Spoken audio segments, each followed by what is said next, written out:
let's pretend we have 1,000 people moving to our city and we have to build a suburban development on this piece of land. If we follow existing development designs, we end up with a street network that looks like this, along with the required water retention ponds that handle runoff in Florida. We start building traditional large single-family homes and quickly fill up our land with houses. If we consider the average household size of 2.5 people in the US, this means we only have enough housing for 500 of the 1,000 people. So we have to buy more land, build more roads and utilities, and build more houses. Now we've housed all 1,000 people, but these people have nowhere to shop or eat, no parks, and no schools. So we need to either buy more land to build these things, or all of these people will have to drive to the existing places, creating more traffic on the existing roads. But if we change how we build, it would be a different story. Instead, let's start with changing the layout of our street network. Rather than winding streets optimized for isolation, let's instead optimize for connectivity and public space. We'll start with this area and treat it as a town center, building some mixed-use buildings. Buildings like these would provide places to shop, eat, work, and live. Next, we can build different types of housing.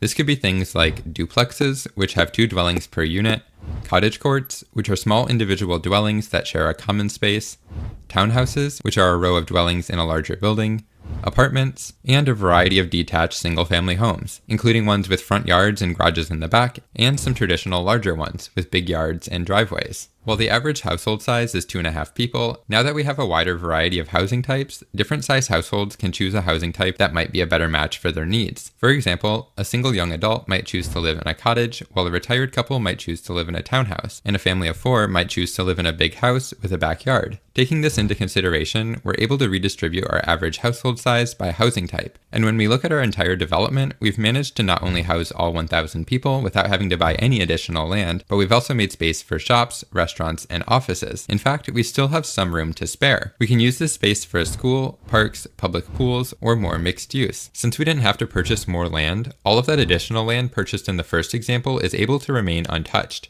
whether that's natural wildlife habitat or productive farmland. And the local government doesn't have to pay for and maintain all of those additional roads and utilities that would have been built. This example uses 1,000 people and a small piece of land for the sake of simplicity to show this concept, but when you apply this same concept to the scale of some of the massive developments going in with several thousand acres, this can equate to huge differences in terms of land saved. And keep in mind, this is still very much a suburban development. Sure, it'd be possible to fit 10,000 people into the same amount of space and would be much more efficient, but that would make this feel much more like a dense urban setting. And the reality is, many people don't want to live in that level of density. In this example, almost half of the people living here would still be living in detached single-family homes. Everyone can still own a car, with all of the homes having garages or dedicated parking spaces, but it would also be easy to get around by walking or biking. And for those driving around a development like this, the streets would be designed in a way to encourage slow speeds and be significantly safer than many of the high-speed roads common in the suburbs.